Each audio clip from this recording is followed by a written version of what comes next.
bom dia. Essa daqui hoje eu vou apresentar para vocês, então, só uma parte do meu projeto de mestrado, que a gente submeteu agora, paper, que fala sobre o polimorfismo da IL-28B associado com a HAM-TSP entre infectados pelo HTLV1.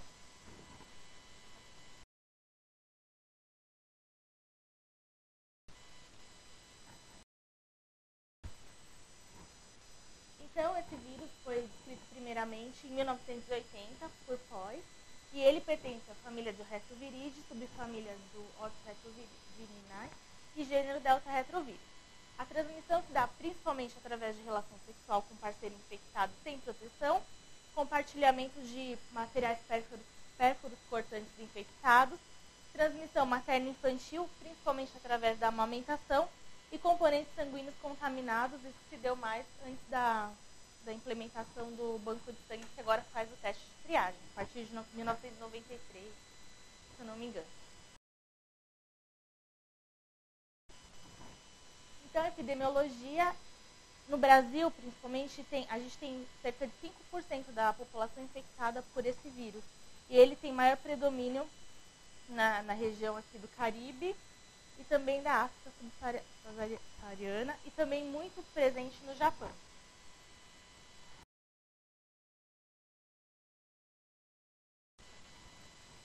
Então, a estrutura viral do vírus, ele tem proteínas de estrutura como a GAG e o ENV,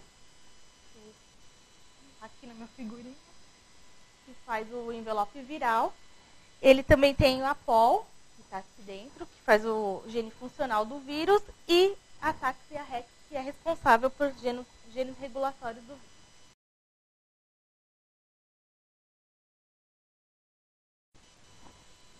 Então, eu vou falar mais sobre a patogenia. Cerca de 1 a 5% dos indivíduos que estão infectados por esse vírus, ele pode desenvolver alguma doença associada ao HTLV1. A TL é a mais comumente conhecida, porém no Brasil é a que a gente tem menos frequência. E a HAM-TSP, que a gente observa mais aqui na nossa população, que é uma mielopatia associada ao vírus, que causa uma lesão medular, que eu vou explicar mais pra frente. E, além disso, também pode ter outras doenças de caráter inflamatório, como o VIH.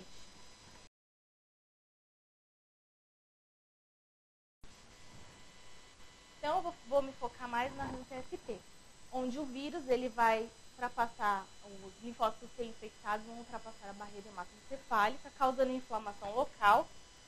E um dos mediadores importantes nessa inflamação é o interferon gama, que tem trabalhos já descritos pelo nosso grupo falando sobre isso. Essa infecção vai levar a uma lesão na bainha de mielina dos neurônios, que vai levar posteriormente a uma lesão medular irreversível, deixando a pessoa, em casos de pessoas, a maioria que tem essa lesão, eles ficam paralíticos.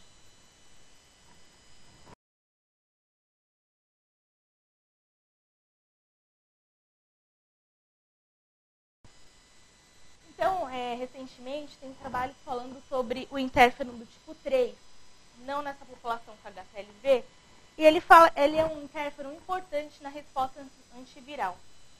Ele é produzido no cromossomo, essa proteína, né, ela é responsável pelo produtor dela, é a IL-28B, e ela está localizada no cromossomo 19.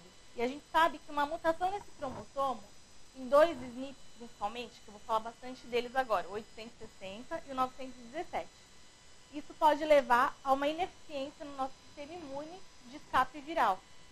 Isso está bem escrito, como eu disse, em hepatite, né? Então, eu vou falar um pouquinho sobre hepatite e como isso interfere em pacientes com hepatite C. E a gente depois levou isso para HTLV.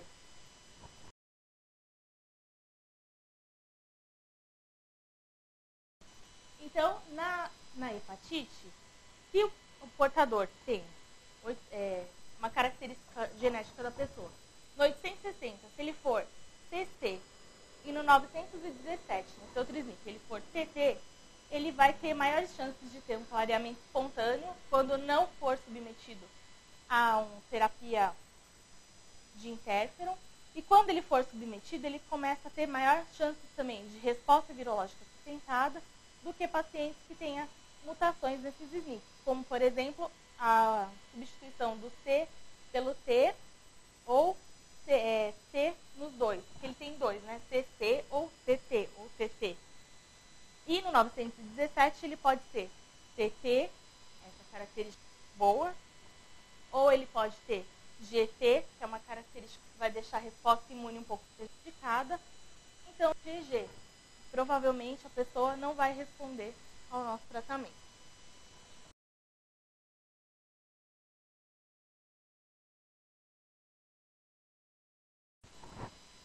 Então, o objetivo nosso foi relacionar esse perfil de polimorfismo em pacientes infectados por HTLV1.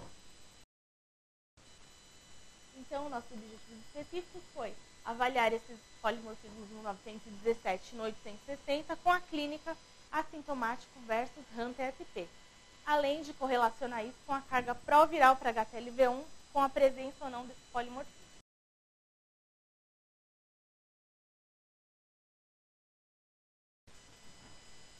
Então, a metodologia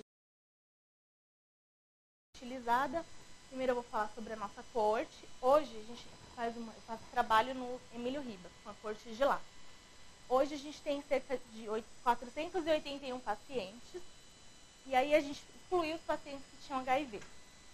Desses, a gente pegou uma amostra de 144 voluntários, durante o período de junho de 2011 a maio de 2012.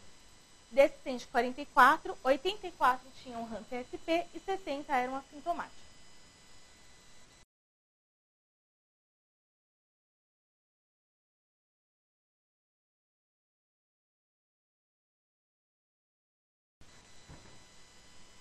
Então, para a discriminação alérgica da IL-28, a gente usa uma técnica de real-time, que é um kit que já é comercial da Applied Biosystem, e ele é marcado pela fluorescência FAN e VIC.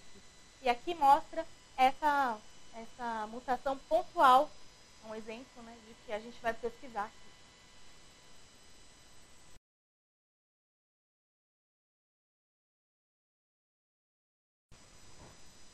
Também a gente faz uma quantificação de carga proviral de todos esses indivíduos com HTLV1. A gente utiliza DNA e células ajustadas a 1 × 10⁶. E também a gente utiliza primers e probes de POL e albumina, que é o nosso controle, para quantificação através de real-time também, marcados com FAN e TANRA. A gente também tem um controle interno, que é um plasmídio, que tem esse fragmento que a gente vai pesquisar da POL e da albumina, para que vai nos dar a curva padrão.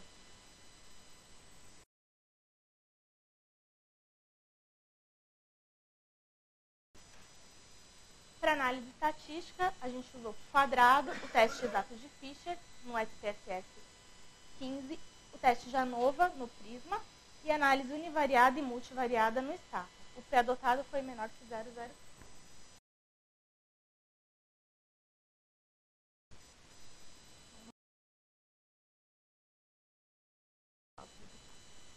Então, a gente observou que a maioria dos nossos pacientes eram 96 mulheres, 66% da nossa coorte. A idade predominante foi acima de 50 anos e 41% não tinham a doença e 58% eram portadores da doença. Todos portadores do vírus, né? No 860, no SNP, a gente observou maior frequência do polimorfismo, que deu 74% da nossa população, ela tem essa deficiência. E no TT, a gente achou 4,2%. Somando, os nossos indivíduos são mais, eles têm mutação, eles não têm o gene selvagem. A população brasileira tem essa característica devido à miscigenação. No 917, a gente não observou essa maior frequência. A maior frequência foi do gene naive, não mutado, que foi de 61%.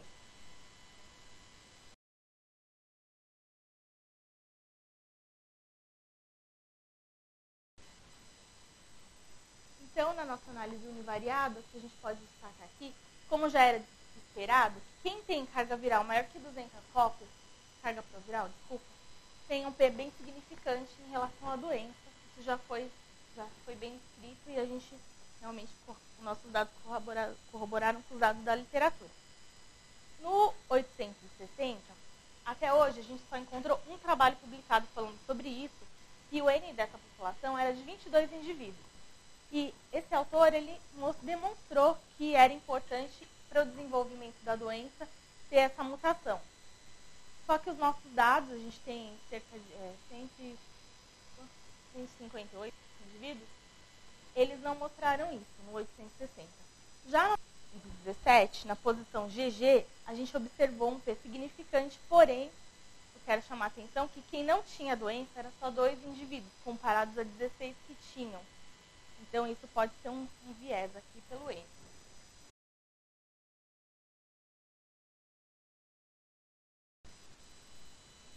Aí, quando a gente jogou na multivariada, o que permaneceu lá significante foi a idade, tá? Analisamos ela continuamente. Isso também já está descrito. Quanto mais tempo a pessoa permanece com o vírus, mais probabilidade de ter a doença. A carga proviral continuou significante. E esse SNP no 917 continuou também com P bem significante, de 0,03.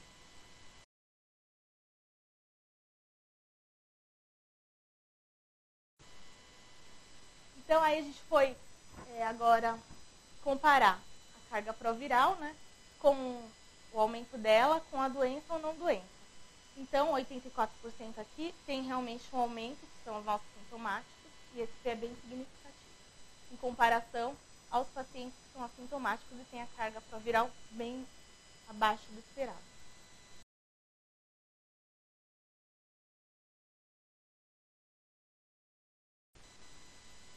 Agora, em relação à mutação genética, aos SNPs, né, pesquisados, no 860 a gente não encontra diferença em relação à carga viral e a variação dos polimorfismos. E no 917, a gente está, né, aqui dá para ver que tem uma diferença, porém não foi significativa no TT.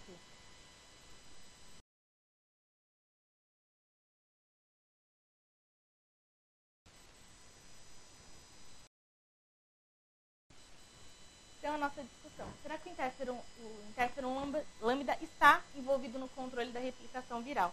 Como, por exemplo, no HCV. A carga proviral do HTLV1 foi associada com a doença, como a gente já sabia. O alelo GG, no 917, pode ser um fator de risco para o desenvolvimento da HTSP? A gente ficou na pergunta. E, como a gente falou, o N pode ser um fator de confusão, né, que a gente coloca aqui, que contribui com esse resultado.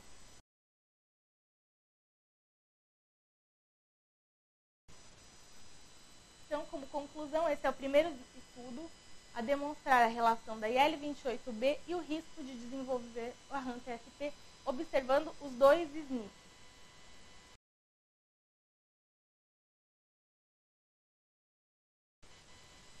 E a carga proviral realmente está associada com a doença, como eu disse. O alelo GG no 917 foi associado com a carga proviral, com a idade, o gênero e a doença. Porém, observa-se que o N dos indivíduos foi menor do que os sintomáticos, que possuíam este mesmo variante. A IL-28 pode ser um fator importante a ser observado quanto à progressão da doença.